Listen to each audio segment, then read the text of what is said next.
Bienvenidos a una edición más de su noticiero de ABA Televisión, edición fin de semana. Mi nombre es Jaime Sevilla y estas son las noticias. Iniciamos nuestro noticiero uniéndonos al Papa Francisco en su intención por el mes de julio, que es sobre la amistad social. Dice la Biblia que el que encuentra un amigo encuentra un tesoro.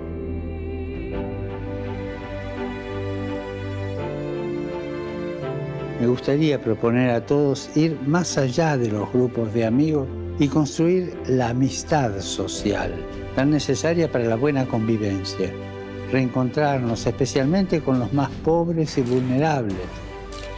Estar en las periferias. Alejarnos de los populismos que explotan la angustia del pueblo sin dar soluciones, proponiendo una mística que no resuelve nada. Huir de la enemistad social que solo destruye y salir de la polarización.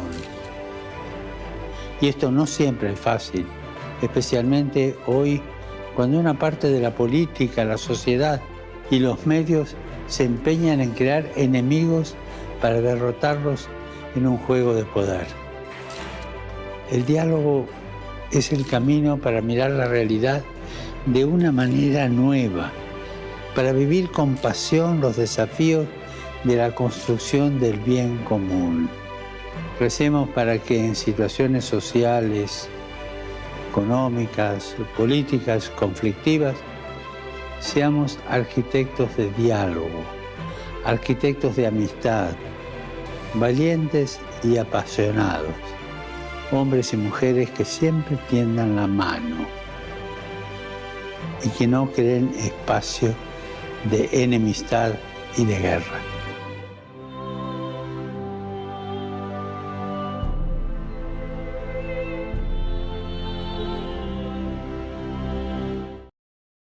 El Papa Francisco y los líderes cristianos se comprometen a colaborar para llevar paz al Líbano.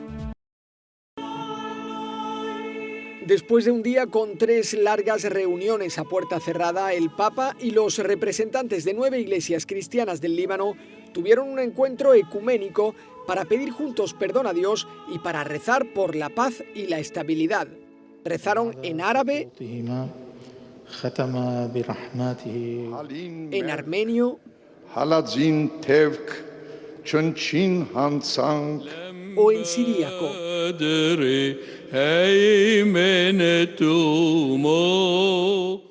Durante el encuentro recitaron salmos y leyeron las bienaventuranzas. Luego el Papa invitó a rezar a cada uno el Padre Nuestro en su propio idioma.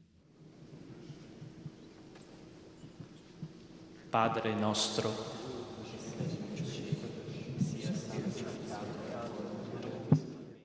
No explicaron de qué habían hablado durante sus reuniones a puerta cerrada, pero Francisco tuvo un contundente discurso que probablemente resumió el contenido. Fue una llamada a que cada persona, dentro o fuera del Líbano, asuma su propia responsabilidad. Basta usare il Libano e il Medio Oriente per interessi e profitti estranei. Occorre dare ai libanesi la possibilità di essere protagonisti di un futuro migliore nella loro terra e senza indebite interferenze. El Papa y los líderes cristianos temen el colapso del Líbano, el único país de Oriente Medio en el que los cristianos no son una minoría insignificante. Por eso Francisco dijo que los participantes se han comprometido a colaborar, abandonando los rencores del pasado y asumiendo las responsabilidades del presente. Come cristiani, oggi vogliamo rinnovare il nostro impegno a edificare un futuro insieme, perché l'avvenire sarà pacifico solo se sarà comune. Assicuriamo perciò ai fratelli e alle sorelle musulmani e di altre religioni apertura, disponibilità a collaborare per edificare la fraternità e promuovere la pace. Cada uno de los representantes, entre ellos un pastor evangélico, pero también arzobispos ortodoxos o armenios, recibió una vela encendida de manos de jóvenes del Líbano. Antes de despedirlos, el Papa les pidió que cuando regresen a su país actúen pensando en el futuro de estos jóvenes y en los ojos llenos de lágrimas de los niños del Líbano.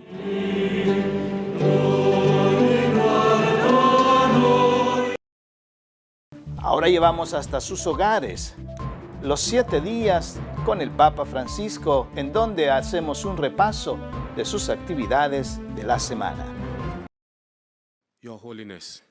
En su última semana, antes de comenzar su reposo de verano, que coincide con el mes de julio, el Papa Francisco mantuvo un intenso ritmo de actividades. Siempre comprometido con el diálogo entre los cristianos, el viernes 25 de junio acogió a la Federación Luterana Mundial. Los animó a profundizar el esfuerzo ecuménico, a continuar con la oración común, con el ejercicio de la caridad compartida y a promover una mayor unidad entre los diversos miembros del cuerpo de Cristo. El sábado, la Asociación de Beneficencia Católica Caritas Italia celebró sus 50 años de existencia. Lo hicieron en el aula Pablo VI, hasta donde llegó el pontífice para felicitarlos y recordarles que todo ejercicio de la caridad debe mirar primero a los descartados de la sociedad, a quienes sufren la marginalidad. Es desde ellos que se ha de comenzar, de los más frágiles e indefensos, desde ellos. Si no se comienza desde ellos, no se entiende nada. Ese mismo día, Francisco tuvo un encuentro con David Sassoli, presidente del Parlamento Europeo, a quien recibió en su despacho del Palacio Apostólico. El domingo 27, la plaza de San Pedro, repleta de fieles, escuchó la catequesis del Papa sobre el Evangelio que muestra a Jesús sanando a una mujer enferma y resucitando a la hija de Jairo. Todas obras de un Dios de misericordia que es cercano a cada persona que lo busca y que quiere acogerlo. Jesús se deja tocar por nuestro dolor y nuestra muerte, y obra 2 signos de curación para decirnos que ni el dolor ni la muerte tienen la última palabra. Nos dice que la muerte no es el final. Vence a este enemigo, del que solos no podemos liberarnos. A primera hora del lunes llegó desde Estados Unidos Anthony Blinken, secretario de Estado del país, es decir, encargado de las relaciones internacionales, quien se reunió privadamente con el Santo Padre. Además tuvo un encuentro con su par vaticano, el cardenal Pietro Parolin. Francisco también acogió esa mañana a una representación del Patriarcado Ecuménico de Constantinopla, encabezada por el metropolita Emanuel de Calcedonia. Todos arribaron a la Santa Sede para participar de la oración convocada por el Santo Padre, pidiendo por la paz en el Líbano. Ellos también fueron invitados al día siguiente a asistir a la celebración eucarística en la Basílica Vaticana con motivo de la solemnidad de los santos Pedro y Pablo, 2 testigos de la fe, piedras fundantes de la Iglesia, pero siempre hombres frágiles, necesitados de la gracia de Dios. La Chiesa guarda a questi 2 giganti della fede. La Iglesia mira a estos 2 gigantes de la fe y ve a 2 apóstoles que liberaron la fuerza del Evangelio en el mundo, solo porque antes fueron liberados por su encuentro con Cristo. Él no los juzgó, no los humilló, sino que compartió su vida con afecto y cercanía, apoyándolos con su propia oración y a veces reprendiéndolos para moverlos a que cambiaran. Posteriormente, a la hora del Ángelus, tras orar junto a los fieles, Francisco recordó con especial cariño al Papa emérito Benedicto XVI, quien ese 29 de junio cumplió 70 años de su ordenación sacerdotal. Y el miércoles el Papa continuó con su ciclo de catequesis sobre la carta de San Pablo a los cristianos de Galacia. Esta vez el pontífice profundizó en el hecho de que esa comunidad sufría divisiones y tenía muchos conflictos por los diversos modos en que comprendían que debían vivir su fe. El apóstol, para ayudarlos, los invita a volver a lo esencial, a sus orígenes. Y al final de la carta se explica que el núcleo de la discusión entre los Gálatas era el problema de la circuncisión, es decir, la principal tradición judía. Pero Pablo ahonda más en la cuestión, porque se da cuenta que lo que verdaderamente está en juego no es un asunto secundario, sino la verdad del Evangelio y sobre todo la libertad de los cristianos. Y como durante julio el Santo Padre no realizará audiencias públicas, aprovechó de compartir distendido con los cientos de fieles que se congregaron a escucharlo en el patio de San Dámaso del Vaticano. Ahora quiero invitarles a que compartan conmigo una reflexión del Evangelio del día. En el Evangelio de hoy, tomado del capítulo 20 de San Juan, tenemos la historia del encuentro de Jesús y Tomás el apóstol. De hecho, hoy la iglesia celebramos la fiesta de Santo Tomás el apóstol. Y es que Tomás quería pruebas contundentes, físicas, materiales, de que Jesús había resucitado. Porque cuando le decían los discípulos, hemos visto al Maestro, no les creía. Y llegó hasta la osadía de decir, si no meto mi dedo en los hoyos de los clavos y mi mano en su costado, no creeré. Para sorpresa de Tomás, 8 días después, Jesús se vuelve a aparecer deseando la paz. Y le dijo a Tomás, ven, mete tu dedo en los hoyos de los clavos y tu mano en mi costado. Cuando Tomás vio esto, le dijo al Señor, Señor mío y Dios mío. Esta oración muchas veces la dicen las personas que van a la Santa Misa. Yo personalmente lo hago en silencio, aunque algunas veces en Latinoamérica lo decimos públicamente. Señor mío y Dios mío. O sea, Dios presente ahí, le aclamo como mi Dios, como mi Señor y lo adoro. Pero Jesús le dice algo más hermoso todavía. Tú has visto porque has creído, has creído porque has visto. Dichosos aquellos que creen sin haber visto. Y en ese dichosos nos encontramos todos nosotros. Porque aunque el Señor no lo hemos visto físicamente, no hemos metido los dedos en los hoyos de los clavos y no hemos metido la mano en su costado, nosotros creemos firmemente que Él está presente frente a nosotros, en el hermano necesitado, en el hermano enfermo, en el hermano que está preso, en el hermano que está alrededor de nosotros, como también en la Eucaristía y en todos los sacramentos. Señor, gracias por amarnos tanto. Amén.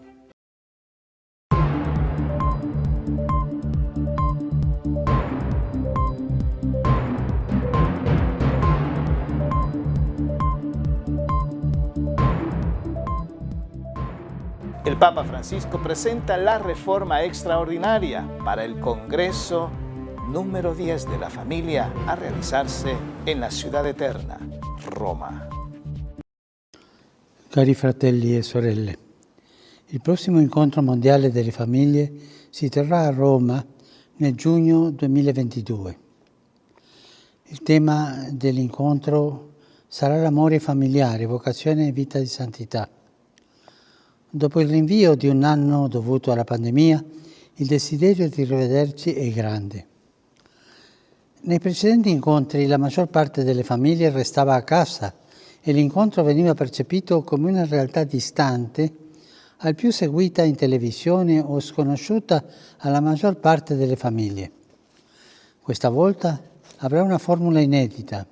Sarà un'opportunità della provvidenza per realizzare un evento mondiale capace di coinvolgere tutte le famiglie che vorranno sentirsi parte della comunità ecclesiale. L'incontro assumerà una forma multicentrica e diffusa, favorendo il coinvolgimento delle comunità diocesane di tutto il mondo. Roma sarà la sede principale, con alcuni delegati della pastorale familiare che parteciperanno al Festival delle Famiglie, al Congresso Pastorale e alla Santa Messa, che verranno trasmessi in tutto il mondo. Negli stessi giorni, ogni diocesi potrà essere centro di un incontro locale per le proprie famiglie e le comunità. In questo modo tutti potranno partecipare, e anche coloro che non potranno venire a Roma.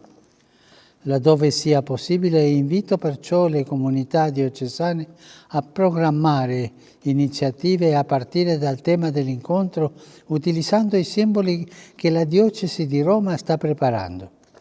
Vi chiedo di essere vivaci, attivi, creativi, per organizzarvi con le famiglie in sintonia con quanto si svolgerà a Roma.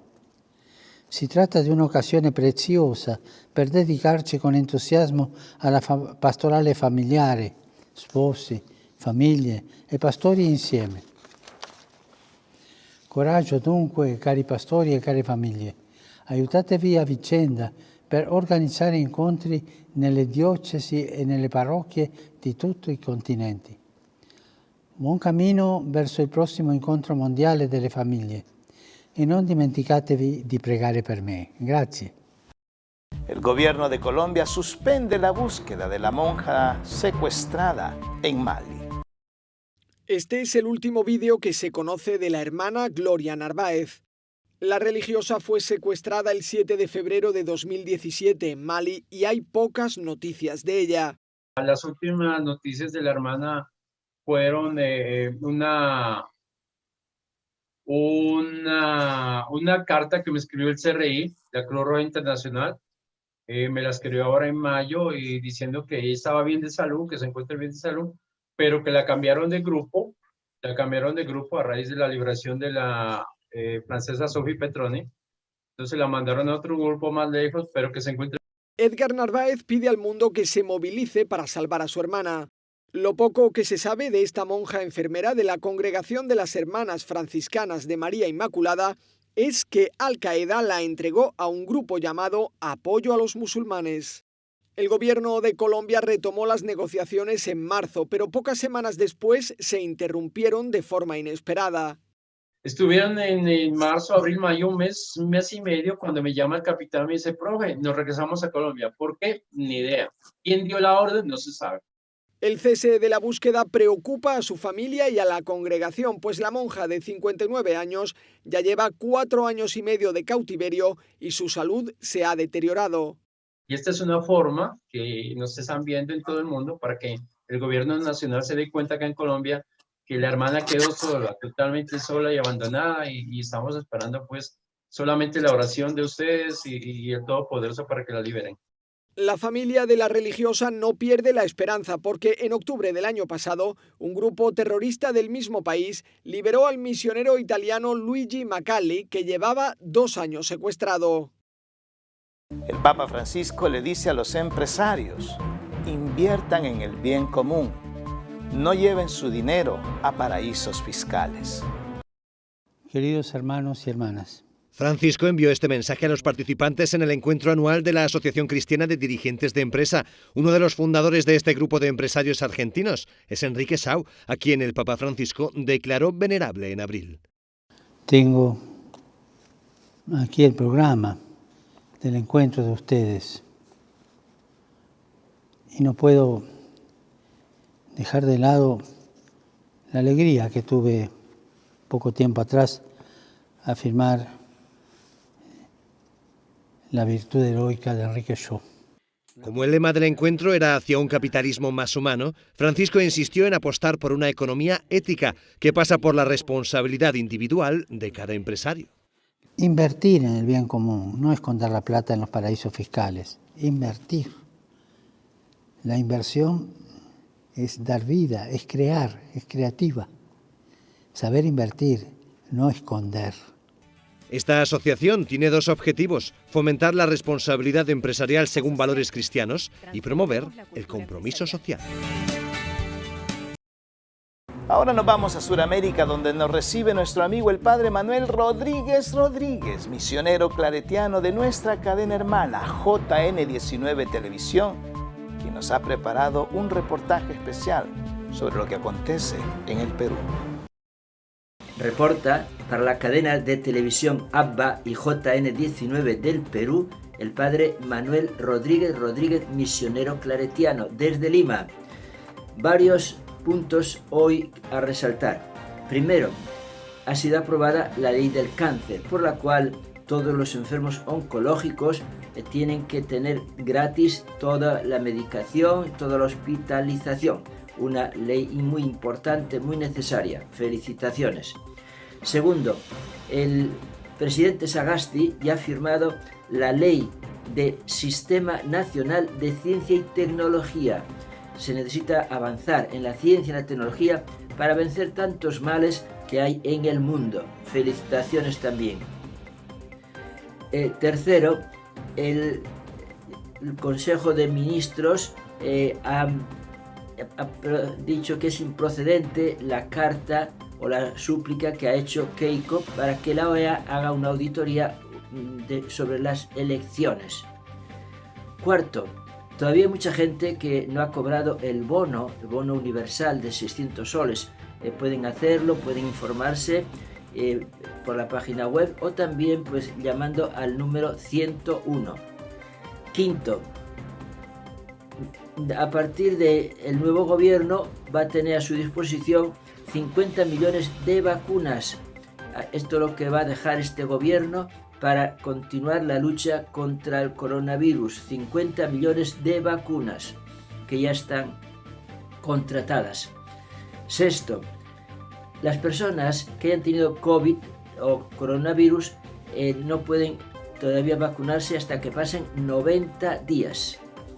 Séptimo, el Pleno del Congreso aprobó el texto sustitutorio de la publicidad estatal, es decir, modificar la ley de publicidad estatal. Octavo, la economía peruana crecerá más del 10%, con lo cual se va a recuperar lo que se ha perdido durante el año.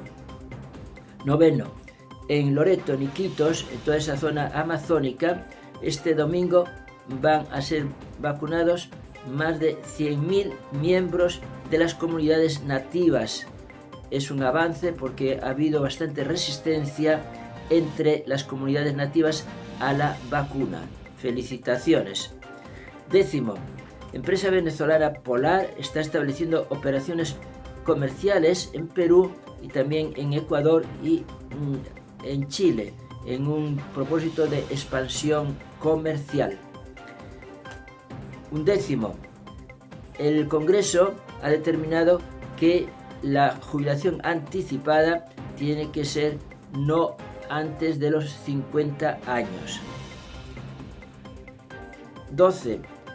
El Papa ha dicho actuar ahora para el futuro, y esto lo ha asumido muy bien el arzobispo de Arequipa, a la vez que él ha dado una conferencia sobre el rol moral de los jóvenes en la política. Felicitaciones a Monseñor Javier del Río Alba. Reportó desde Lima el padre Manuel Rodríguez, misionero claretiano.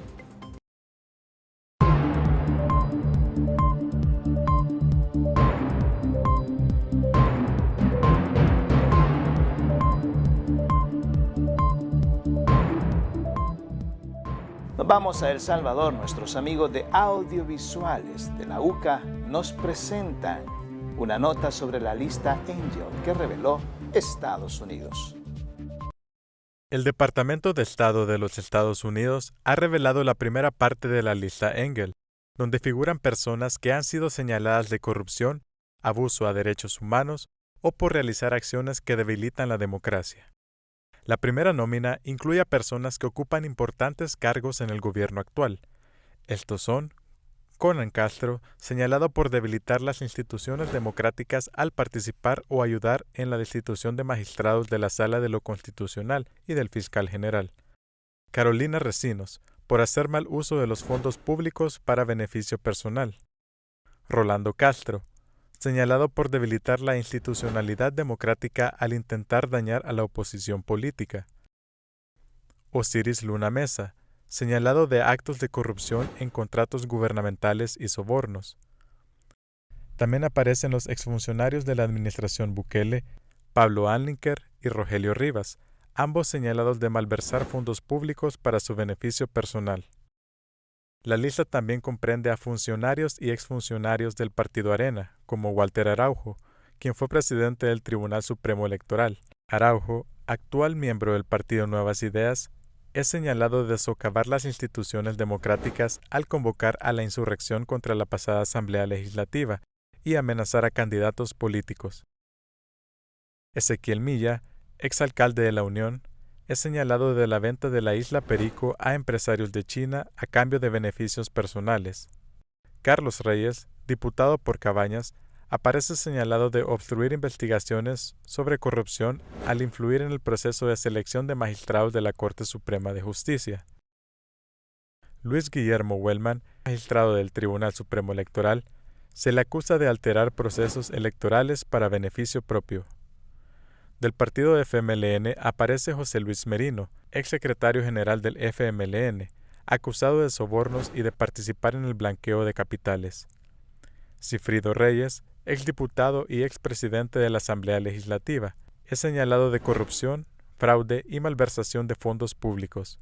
En la lista también aparece el empresario Adolfo Salume, acusado de corrupción y de sobornar a magistrados de la Corte para evitar el pago de una multa millonaria, y José Enrique Raiz, empresario y actualmente prófugo de la justicia salvadoreña, señalado de sobornar a funcionarios públicos. La lista Engel fue promovida por el excongresista Elliot Engel, quien logró la aprobación de la ley que da vida a la lista, la cual permite al gobierno de Estados Unidos retirar visas y negar el ingreso a su país. El Departamento de Estado asegura que continuará revisando el historial de las personas que aparecen en la lista para la lucha contra la corrupción en el Triángulo Norte. Y una delegación especial del gobierno de Joe Biden visita El Salvador.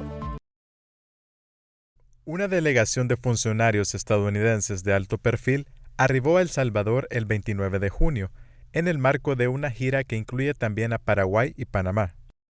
La comitiva la forman Megan Oates, directora del Consejo de Seguridad Nacional para Centroamérica, Victoria Nuland, subsecretaria de Asuntos Públicos, Julie Chong, subsecretaria interina de Asuntos del Hemisferio Occidental, y Daniel Erickson, subsecretario de Defensa para el Hemisferio Occidental.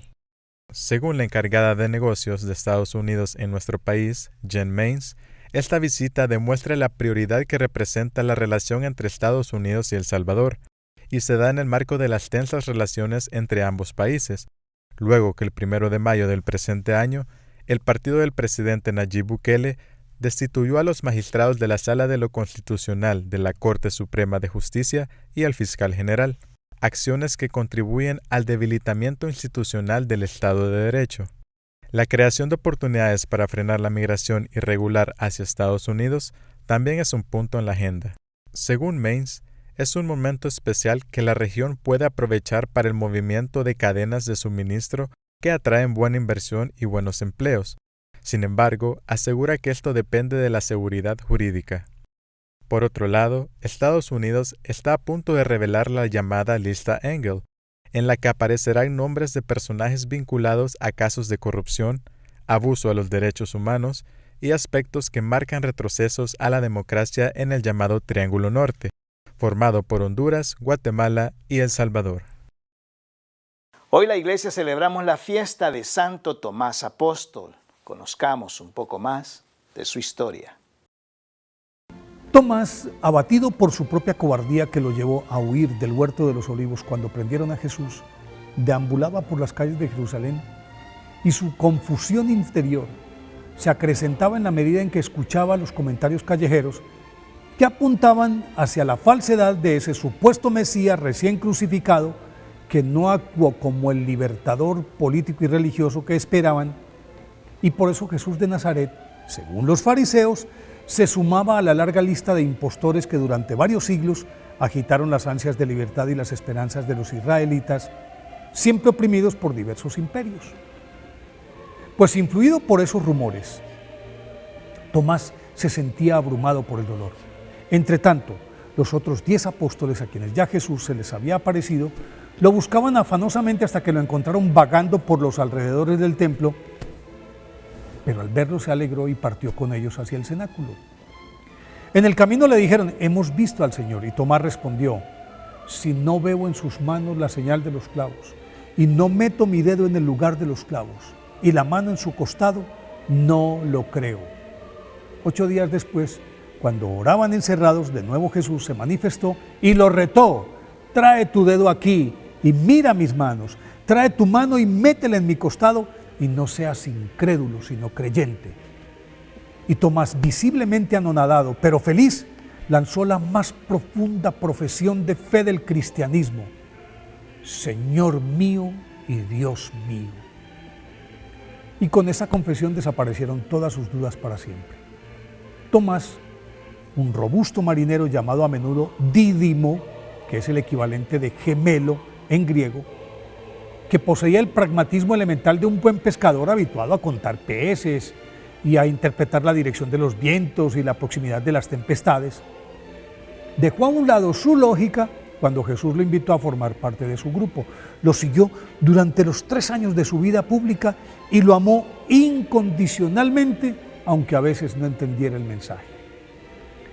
Por eso, cuando el maestro quiso ir a Betania para resucitar a Lázaro, ante el peligro que corría, con devota temeridad les dijo a sus compañeros: vamos también nosotros a morir con él.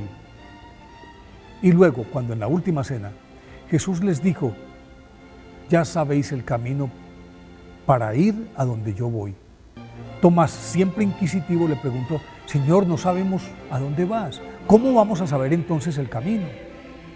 Entonces el Señor le replicó con la más formidable respuesta de toda la historia: yo soy el camino, la verdad y la vida.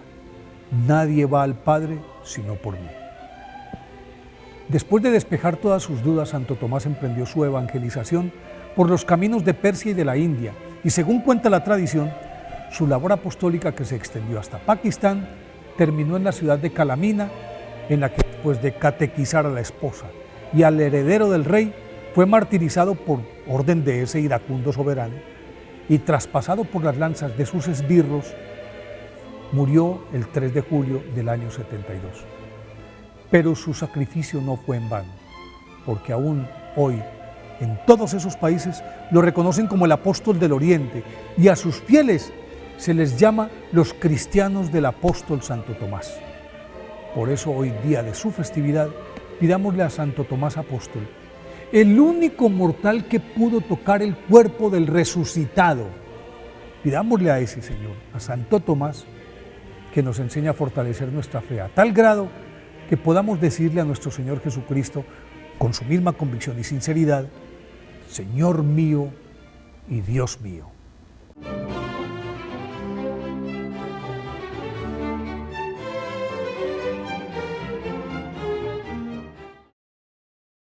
Y así llegamos al final de una edición más de su noticiero de ABA Televisión, edición fin de semana. Gracias por estar con nosotros. Puedes sintonizarnos a las 24 horas del día en el www.abatvn.com, en nuestras plataformas digitales de Roku TV y Amazon Fire, en nuestras cadenas hermanas y, como siempre, en nuestras redes sociales. Buen domingo, que Dios los bendiga.